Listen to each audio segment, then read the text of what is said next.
Alô pessoal, tudo bem? Como é que estamos? Tudo tranquilo? Tudo calmo? Continuam firme e forte aí nos estudos, né? Não pode esmorecer, tem que manter aí o pique, né?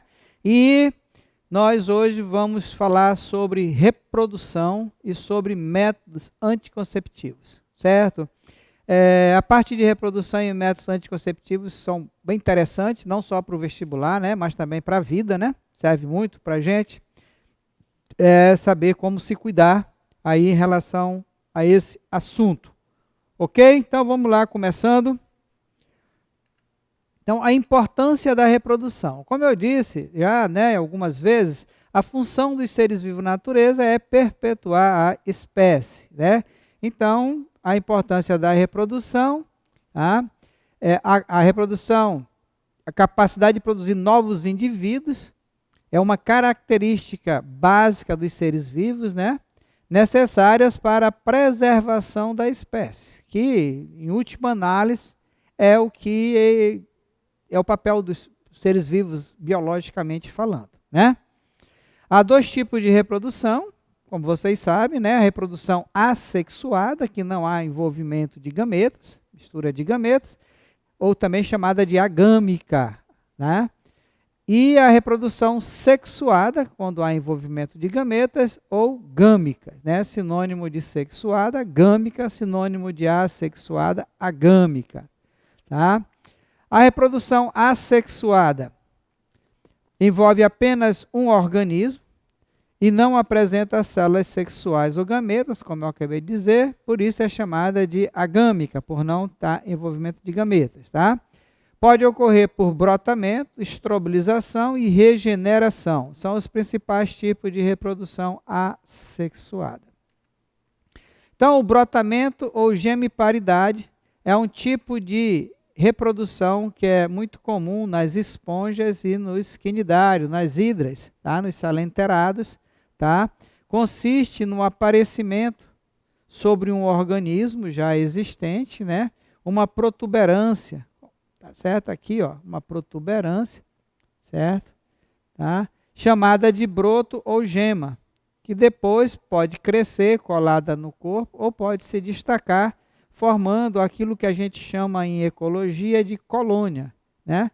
Colônia, em ecologia, é um conjunto de indivíduos da mesma espécie que interagem, todos são beneficiados e eles vivem grudados, né? Unidos fisicamente uns nos outros, tá certo?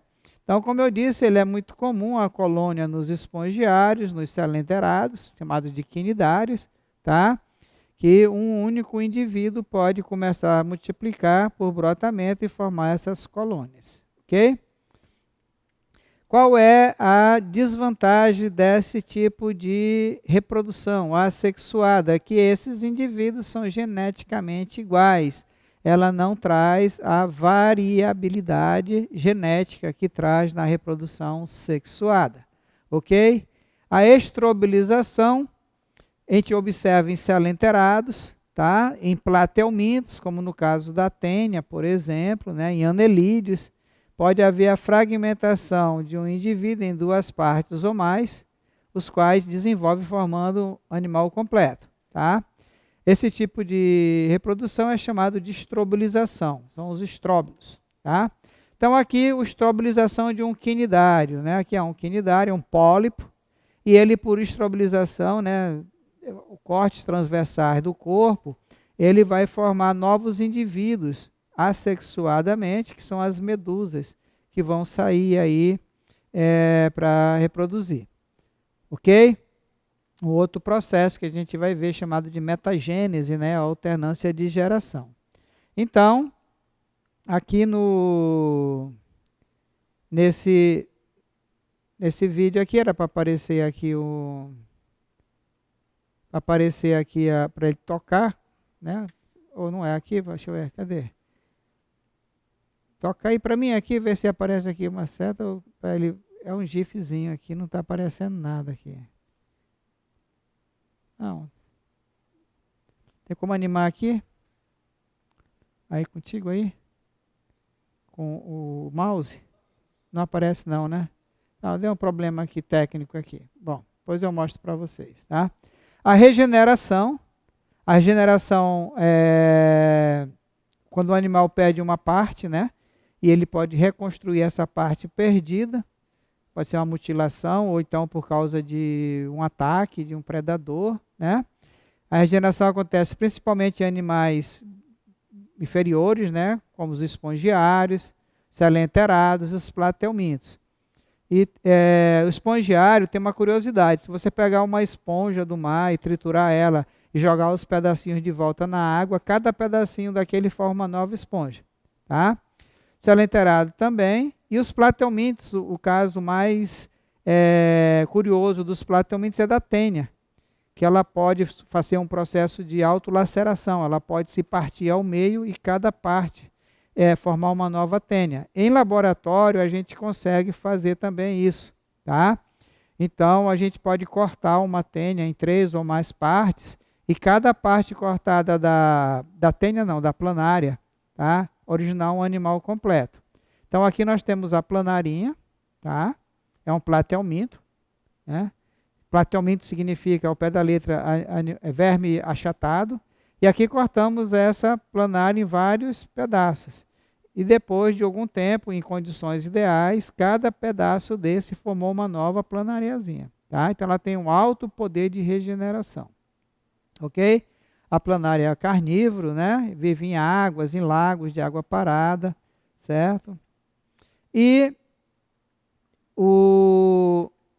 em todos os animais ocorre a reprodução né? Reprodução sexual endogâmica envolve 2 organismos, ou pelo menos 2 gônadas, né? O macho e a fêmea, que são produtores das células ou gametas, conforme a gente viu na aula sobre gametogênese, tá? Geralmente os gametas são produzidos em órgãos especializados, como as gônadas, né? A gente viu na aula passada. Testículo é a gônada masculina e o ovário é a gônada feminina, né? Da fusão dos gametas resulta o zigoto, ou célula-ovo, que por sucessivas divisões mitóticas vai formar um novo indivíduo diploide, tá? Existem animais que são unissexuados ou dioicos. Unissexuados ou dioicos. O que significa isso? Cada corpo tem um sexo, tá? Então é a maioria. Existem 2 tipos de organismo, um macho com o testículo e a fêmea com o ovário, tá? Mas também existem os animais hermafroditas, também chamados de monóicos, tá? Que no mesmo corpo tem as 2 gônadas, tanto os testículos quanto os ovários. Animais hermafroditas ou monóicos apresentam no mesmo organismo ovário e testículos. Acontece, por exemplo, em platelmintos, como no caso da tênia, da planária, tá? E anelídeos, na minhoca, por exemplo. Tá? Um caso bem curioso. Também em moluscos, né? Nos gastrópodes também acontece isso, tá? A fecundação ou fertilização é o processo da fusão do espermatozoide com o óvulo, originando a célula ovo ou zigoto, tá? O encontro do espermatozoide com o óvulo, ou seja, a fecundação, ela pode acontecer no meio, e ela é chamada de fecundação externa, ou dentro de um organismo feminino, e ela vai ser chamada de fecundação interna, tá? Então tem 2 tipos de fecundação. No primeiro caso, o organismo elimina os gametas na água, e lá na água eles vão se encontrar e formar o zigoto. Por exemplo, o caso dos peixes, dos anfíbios, tá certo? E outros animais aquáticos, como a ostra, né, tal, alguns animais fazem desse jeito, principalmente que vivem na água. A fecundação interna ocorre na maioria dos organismos terrestres, né, e requer a prática do ato sexual ou da cópula, tá? Em que o macho introduz os espermatozoides no corpo da fêmea, aonde o óvulo vai ser fecundado. Por isso que é interno, tá? Então tem a cópula. Em relação ao local do desenvolvimento do ovo, agora o ovo já foi fecundado então, tá? Aquilo era da fecundação. Então agora eu estou falando do desenvolvimento do ovo. As fêmeas podem ser ovíparas, ovovivíparas e vivíparas, tá? Sendo que esse desenvolvimento pode ser direto ou indireto, tá? No caso do óvulo, ainda tem os ovulíparos, né? As fêmeas ovulíparas, que eliminam óvulos, mas aqui nós estamos falando de ovo, né? Então, as fêmeas ovíparas, elas põem ovos, são aquelas que eliminam ovos, que irão se desenvolver totalmente no meio externo. Como é no meio externo, vai precisar ter proteção, condições, né, para que isso aconteça. Então, quem põe ovos é ovípara, tá? No caso das aves, dos répteis e dos mamíferos monotremados, o ornitorrinco e a équidna, que são mamíferos que põem ovos. As fêmeas ovovivíparas, elas produzem os ovos que ficam alojados dentro do seu corpo. Então, o desenvolvimento é feito parcialmente no interior do corpo materno, tá?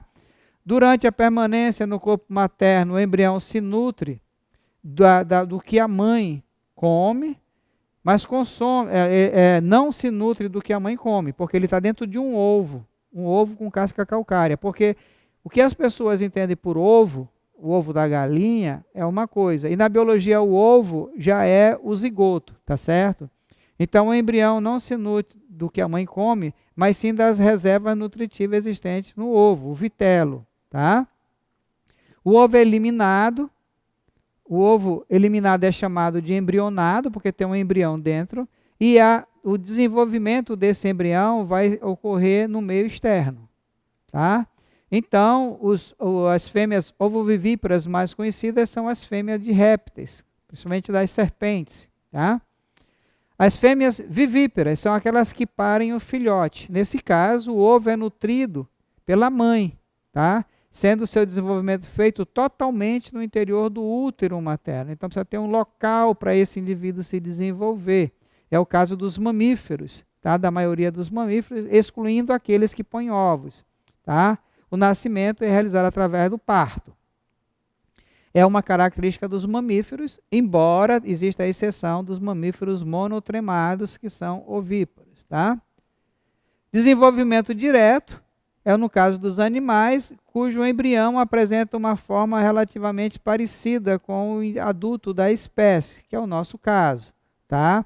Não tem grandes modificações. Modificações vão se processando gradualmente, tá? Sem diferenças entre as fases propriamente ditas, ok? Nesse caso, vamos chamar de direto e acontece nos mamíferos. Desenvolvimento indireto, está vendo aqui, ó, a larva, depois a pulpa, depois a crisálida, depois a borboleta. Então, nós temos aqui um desenvolvimento indireto da borboleta, que a gente chama de metamorfose, tá? Metamorfose completa. Ela é holometábola, né? Então, existe organismo que nasce na forma de larva, cuja morfologia é muito diferente, a larva é muito diferente, a lagarta é muito diferente do indivíduo adulto, tá? Sofrendo um processo chamado de metamorfose, ela vai se transformando em adulto.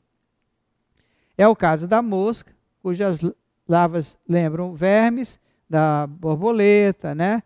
E tem ainda aqueles que são hemimetábolos, desenvolvimento indireto, mas a diferença é muito pouco, como é o caso do gafanhoto, tá? Metamorfose incompleta. Existe um tipo de reprodução chamado partenogênese. Parteno significa virgem e gênese significa origem, originar de um óvulo virgem. Então a gente diz que partenogênese é o desenvolvimento completo de um óvulo sem que o gameta masculino tenha fertilizado.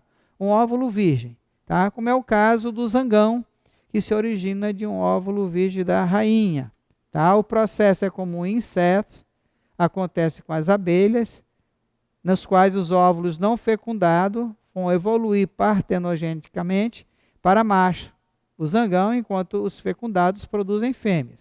Então, o zangão é haploide, porque ele se origina de um óvulo não fecundado, produz espermatozoide por mitose. Olha aqui, ó, caso interessante, né?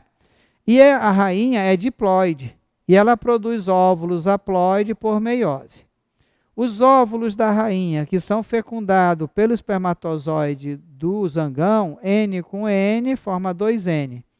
Esses indivíduos 2N, dependendo do tipo de nutrição, vão dar origem às rainhas ou às operárias. Já os óvulos, cerca de 30% dos óvulos da rainha não fecundados vão originar esse indivíduo completo, que é o zangão, que é haploide. Ok? Isso a gente chama de partenogênese. Temos um caso de poliembrionia, que é a formação de 2 ou mais organismos a partir de um único ovo. Lembrando que esse ovo se originou de um único espermatozoide com um único óvulo. Então vai formar vários indivíduos, né? Então, ao se dividir, o ovo produz 2 células chamadas blastômeros, que em vez de permanecerem juntos, se separam, formando 2 embriões que são geneticamente iguais. Na espécie humana são os gêmeos idênticos, né? No homem, a poliembrionia é responsável pela formação de gêmeos idênticos, também chamados de monozigóticos ou univitelínicos. Em muitos animais, a poliembrionia é comum, como no tatu. Tá? É uma condição normal, no qual cada ovo origina 4 a 6 gêmeos idênticos. Lembrando que nesse tipo de gêmeos, eles são obrigatoriamente do mesmo sexo. Então, aqui todos são maninhos ou maninhas. Não tem macho e fêmea aqui nessa ninhada. Então, quando um tatu fêmea pare, ela pare sempre indivíduos do mesmo sexo, tá? Que são oriundos dessa poliembrionia. Então, aqui, tá? Era para ser um tatuzinho só, deu origem a 4, 6 tatuzinhos a partir de um único ovo. Tá? Bom, os animais, eles possuem estruturas, quando estão se desenvolvendo, são chamados de anexos embrionários. Tá certo? E a gente vai estudar, tá, cada anexo desses que tem algumas classes de vertebrados. Tem só um anexo, outros têm mais de um anexo. A gente vai estudar, então, como é que eles são, qual a função de cada um deles. Ok? Então, vamos lá. Entre os vertebrados, os embriões de peixes e anfíbios evoluem no meio aquático. Tá? O girino e o alevino vão se desenvolver no meio aquático. Os répteis foram os primeiros animais a conquistar o ambiente terrestre. Então, são os primeiros animais a ter fecundação interna e se desenvolver na Terra. Tá? E aves, o desenvolvimento embrionário acontece no interior dos ovos, aqueles ovos que a gente está acostumado a falar, né, com casca calcária, pois são postos no meio terrestre. Tá? Então, os chamados anexos embrionários são adaptações encontradas aos embriões de répteis e aves, propiciando sua evolução no meio seco, no meio terrestre, desde que imitem as condições do meio aquático, onde evoluíram seus ancestrais, que são os peixes e os anfíbios, ok? Então, esses anexos embrionários, eles vão imitar o ambiente aquático para que os embriões dentro dos ovos dos répteis e das aves possam se desenvolver. Tá? Nos ovos desses animais, dos répteis e das aves, já encontramos as seguintes adaptações ao ambiente terrestre. Então, primeiro, presença de uma casca calcária que protege o embrião contra a dessecação, tá? A perda de água para o meio. Grande quantidade de vitelo. Vitelo é a substância nutritiva que serve de alimento para o embrião, já que eles vão estar dentro desse ovo sem ter de onde tirar alimento, tem que tirar do próprio ovo. 3. Circundando o vitelo aparece a clara, que fornece a água necessária ao desenvolvimento embrionário. É a função da clara, então, rica em água. Durante as primeiras fases da embriogênese, formam-se os anexos embrionários, adaptações necessárias ao desenvolvimento do embrião ao meio aéreo. Tá? Existem 4 anexos embrionários: o saco vitelino, ou vitelínico, o âmnio, o alantoide e o córeo.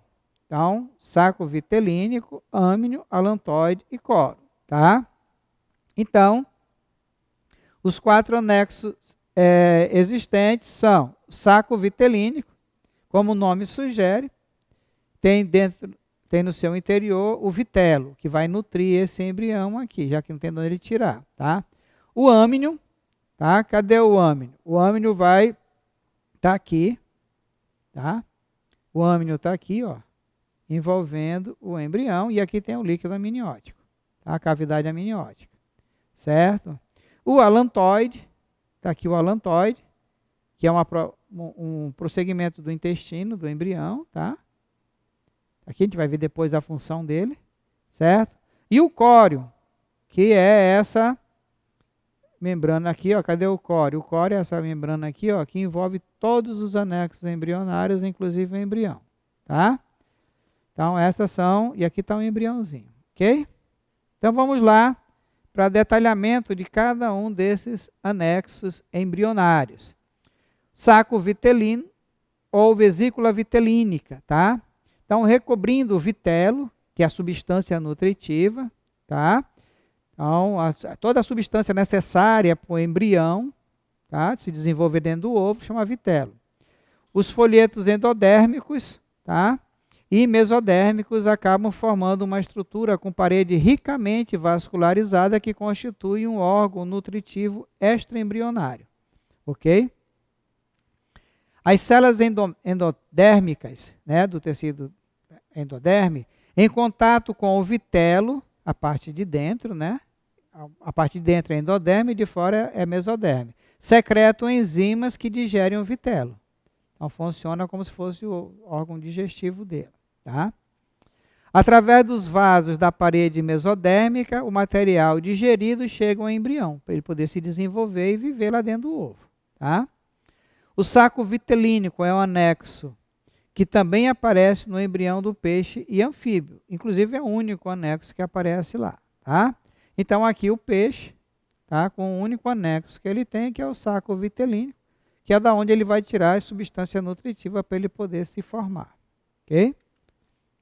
O âmnio. O âmnio é uma membrana que envolve o embrião, presta atenção que eu destaquei aqui, né, para vocês em negrito, formando um grande saco cheio de um fluido, de um líquido chamado líquido amniótico, constituindo um meio aquoso para o embrião. Como foi dito, né, já tem que imitar o meio aquático, tá? Então, a gente vai ficar nesse meio, nesse líquido amniótico. Esse líquido amniótico está dentro dessa membrana, dessa bolsa, desse saco chamado âmnio. O saco chama âmnio e o que tem dentro dele é o líquido amniótico. Além de impedir e evitar a dessecação, o âmnio também protege contra eventuais choques mecânicos do embrião com a casca, no caso dos répteis e das aves. Tá? No caso do mamífero, está aqui, né, mostrando aqui, então, o âmnio, aqui o embrião, nosso, no caso, né, e aqui o líquido amniótico. Tá? Depois a gente vai falar sobre isso aqui. O alantoide. O alantoide nas aves é uma expansão do intestino, como eu disse, cuja parede é ricamente vascularizada e atinge a superfície interna da casca do ovo. Tá? Então vai servir com duas funções específicas esse alantoide. A respiração, então, por onde é que o embrião, né, da ave, do réptil, respira quando está dentro do ovo? Através do alantoide. Tá? E a excreção, tá?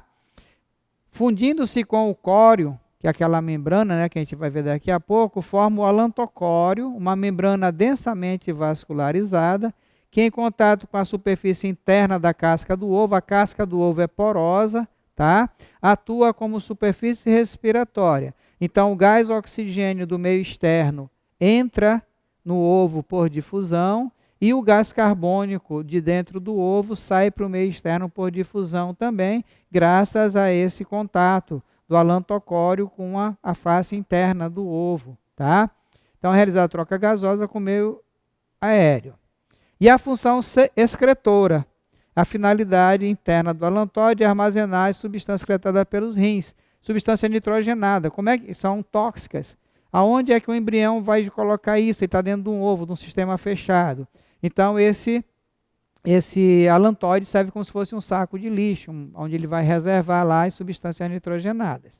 Tá? Lembrando que aves e mamíferos excretam ácido úrico. Né? Então, aqui, tá? O alantoide, certo? E aqui a vesícula vitelínica, tá? De uma ave, aqui mostrando aqui dentro do ovo. Tá? Aqui a casca do ovo. Então ele vem e entra em contato com a face interna, aqui ele é bastante vascularizado e por aqui tem troca gasosa, ok? O córeo é aquela membrana que reveste tudo, né? O córeo é uma membrana que circunda totalmente as outras e fica em contato com a casca do ovo, que também se junta com a alantoide, né? Executando troca gasosa com o meio através da casca porosa do ovo. Então, olha aqui, ó. Então aqui nós temos o embrião, tá?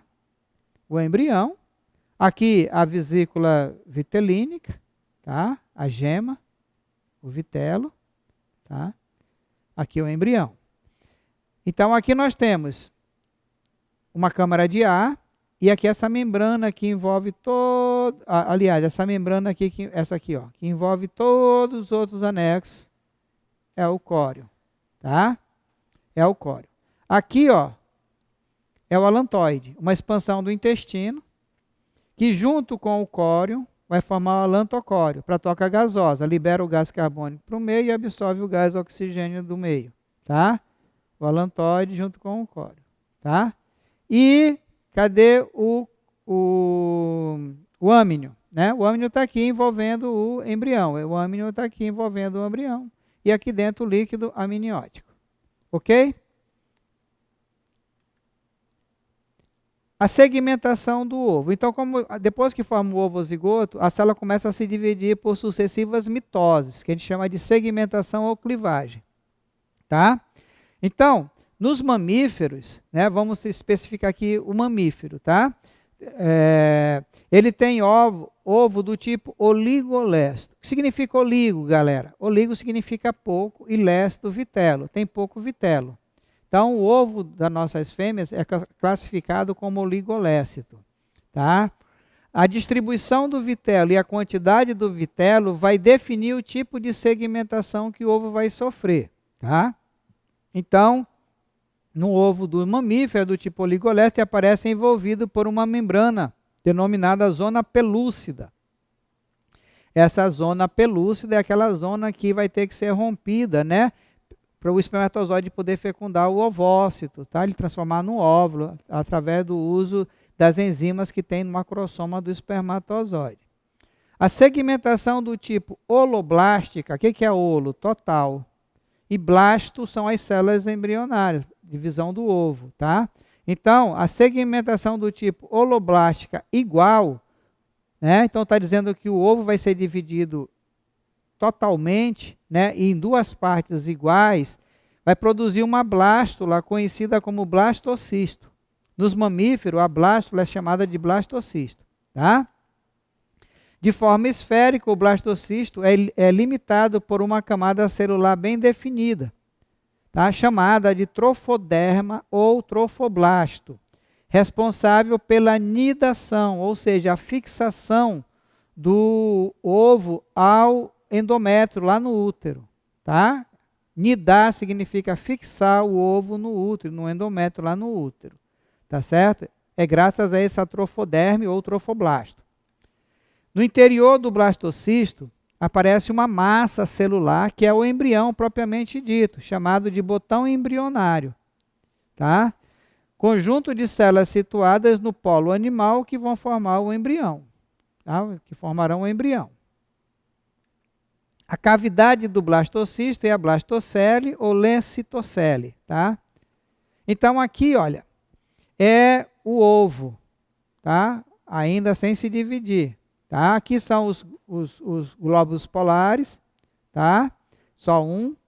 E isso aqui é a zona pelúcida, tá? A zona pelúcida, que aparece essa membrana que envolve o ovo, tá?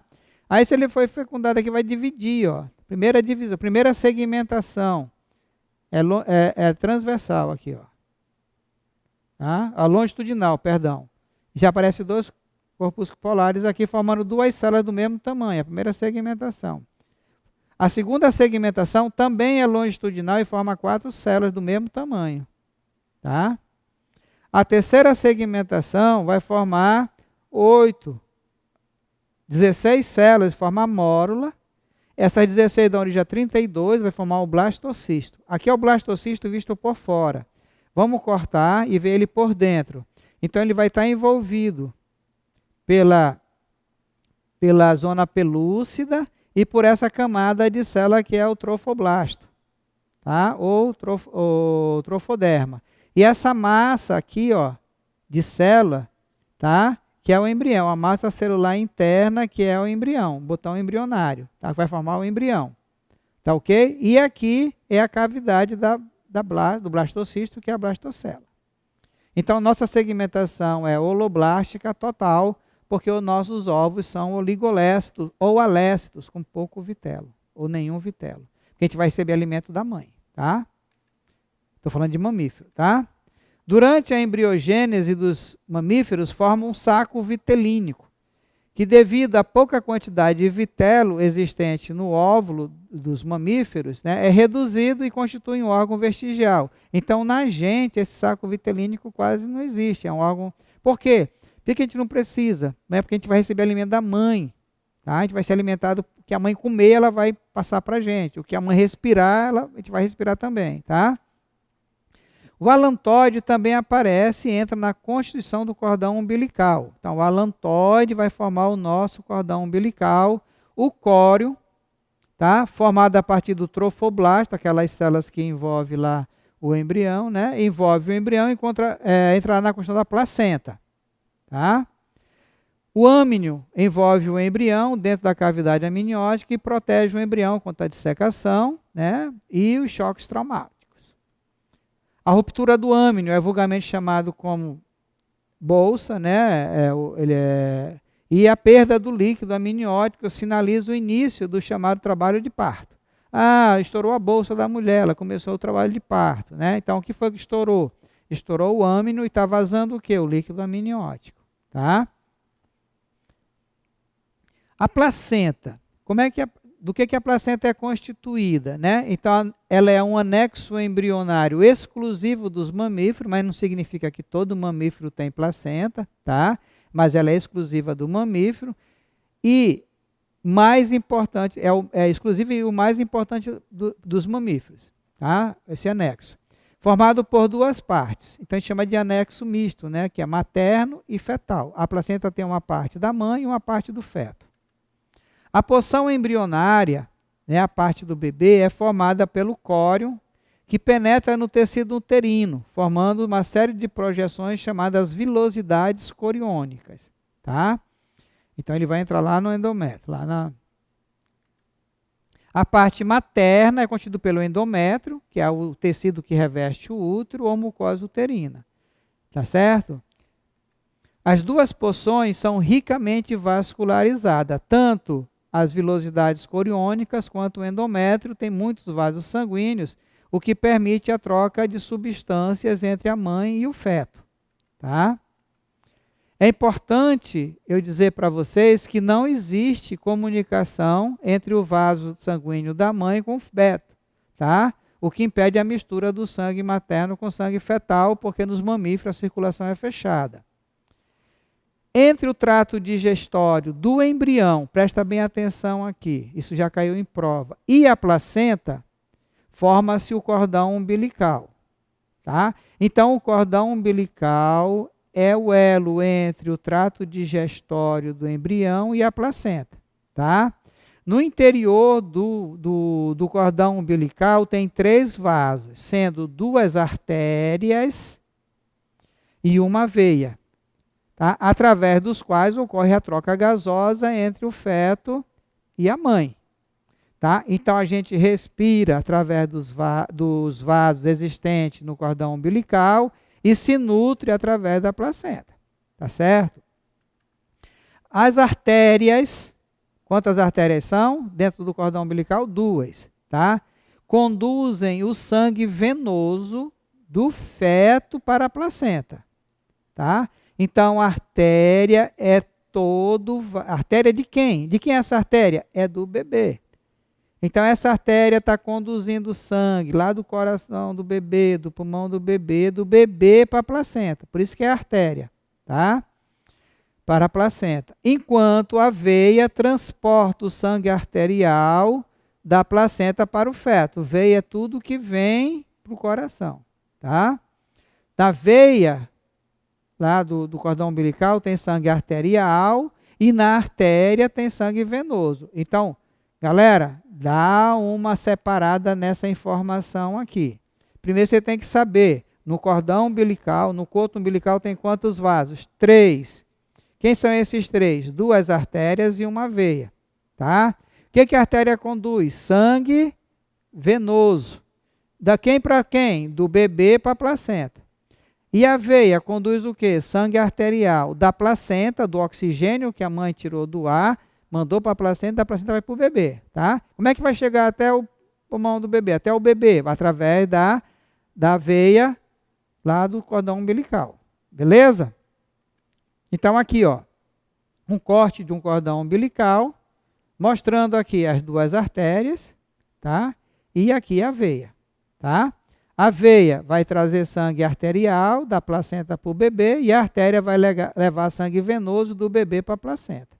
E da placenta a mãe vai para o sistema circulatório da mãe. Beleza? Então aqui, vamos ver como é que nós somos, né, nos nossos anexos embrionários. Então aqui nós temos o útero, nossa primeira morada, nosso primeiro abrigo. Aqui nós temos o colo do útero, tá? E aqui esse vermelhinho é o endométrio, tá certo? Aqui a tuba uterina, por onde vai chegar o espermatozoide, vai se encontrar com o ovócito, tá? Aqui está o embrião, certo? Quem é que está envolvendo o embrião aqui? O âmnio, esse aqui, ó. Tá? Aqui é o âmnio, proteção mecânica, e dentro do âmnio tem o quê? O líquido amniótico, tá certo? Aqui é o endométrio, o alantoide atrofiado, tá? Certo? O saco vitelínico atrofiado, tá certo? E o córeo, tá vendo o córeo aqui, ó? Vai fazer as vilosidades coriônicas que vai adentrar ao endométrio, certo? E junto com aqui o endométrio vai formar a placenta. Aqui está a placenta, ó, que serve de troca de substâncias, tá certo? E o cordão umbilical, com 2 artérias e uma veia, certo? Que vai permitir a troca gasosa entre o bebê e a placenta, e a placenta e a mãe. Ok? Quando rompe o âmnio, o líquido que está aqui dentro extravasa, certo? Seca aqui, começa as contrações, a mulher começa o trabalho de parto. Beleza, galera? As funções da placenta. A placenta é um órgão formidável, de vez em quando aparecem questões no vestibular sobre placenta. Então, coloquei aqui para vocês as funções. Além de garantir a fixação do embrião no útero, tá? Se descolar a placenta, o embrião vai embora. A placenta permite a nutrição, como eu já disse para vocês, a respiração e a excreção do embrião, tá? Essa é uma das funções dela, tá? Substâncias alimentares, água, sais minerais e oxigênios oriundos do sangue materno passa para o embrião através da veia umbilical. Gás carbônico, excreta como ureia, são trazidos do embrião para a placenta e daí para o sangue materno através das 2 artérias umbilicais. A placenta também exerce função imunológica, galera. E endócrina, ela funciona como um órgão produtor de hormônio. E aqui de anticorpos, tá? Secretando os hormônios lactogênicos, placentários, mulher produziu leite. A gonadotrofina coriônica, que é o hormônio que só a mulher grávida produz, tá? O beta-CGH. A progesterona, quando a taxa da progesterona cai, porque o corpo lúteo se fechou, né? Então, para manter a alta taxa de progesterona para o endométrio não descamar, tá? Hormônios relacionados à gestação, tá? E ao parto e à lactação, certo? Exerce ainda imunização passiva, enviando anticorpos maternos para o sangue fetal. Beleza? E os folhetos germinativos são número de 3, né? Quando os animais só têm 2 folhetos germinativos, são chamados de blásticos. A gente estuda isso na zoologia também, tá? Animais que só apresentam o folheto ectoblasto e o endoblasto. É o caso dos selenterados, é o único, tá? Pelo fato de não apresentar tecido verdadeiro, os espongiários não são classificados como diblásticos, embora haja controvérsia. Triblaste quando apresenta os 3 folhetos germinativos, tá? Ectoblastos, endoblastos e mesoblastos é o caso dos outros filos, dos plateumintos para frente. Tá? Em relação ao celoma, a relação existente ou não à cavidade corpórea, né? O celoma é uma cavidade completamente revestida pela mesoderme. Os animais podem ser acelomados, quando não existe celoma, sendo a cavidade preenchida por células oriundas do mesoblasto, como acontece com os plateumintos. Tá? Então, ectoblasto por fora, endoblasto aqui na cavidade digestiva e o mesoblasto preenchendo a cavidade toda aqui, não tem, preenchendo todo esse espaço, não tem cavidade, além do sistema digestório. Pseudocelomado é o caso dos nemateumintos, cuja cavidade, o pseudoceloma, ela é revestida parcialmente pela mesoderme. Tá? Então, externamente pelo mesoderme e internamente pelo endoderme. É o caso dos hemateumintos, são os únicos pseudocelomados. Tá? Então, aqui, amarelo, ectoblasto. Aqui, outro amarelo aqui interno é o endoblasto. Por fora aqui, o mesoblasto. E por dentro, o endoblasto. E a cavidade branca aqui, que é o pseudoceloma. E os celomados, quando tem a cavidade totalmente revestida pela mesoderme ou mesoblasto. Tá? É o caso dos anelídeos para frente. Então, tem a ectoblasto por fora, o endoblasto por dentro e o mesoblasto revestindo essa cavidade tanto externa como internamente. Protostômios são os animais cujo blastópio origina primeiro a boca, tá? Pertence à categoria plateumintos, nemateumintos, anelídeos, artrópodes e moluscos. Os deuterostômios são os equinodermos e os cordados, que originam primeiro o ânus e depois a boca. Tá? São os deuterostomados, são os quinodermos, a estrela do mar, por exemplo, né? E os cordados. Em relação à presença ou não de anexo embrionário, os vertebrados são divididos em, agora só vertebrados, tá? Amniotas e alantoidianos, tá? Vertebrados que formam amnio e alantoide, desenvolvimento embrionário, répteis, aves e mamíferos, os 3, tá? Aniamniota e analantoidiano são quem? Os vertebrados desprovidos de amnio e alantoide, que são o caso dos peixes e anfíbios, já falei sobre isso com vocês, tá? A função da placenta nos mamíferos pode ser, em função da placenta, prototérios, tá? Mamífero que sem placenta, como os monotremados, são ovíparos, né? Falei para vocês, o ornitorrinco e a équina. Metatérios, mamíferos com placenta primitivas, rudimentares, o gambá e o canguru, que são os marsupiais. E eutérios, a maioria, mamíferos com placenta, acontece com a maioria. Tá? Ok, galera? Então, até aqui, nós falamos sobre reprodução, anexo embrionário, classificação de vertebrados e tal. Então, agora vamos dar uma pausinha de nada aqui para a gente beber água. Já já a gente volta para encerrar essa aula falando dos métodos anticoncepcionais, tá bom? Já já estou de volta.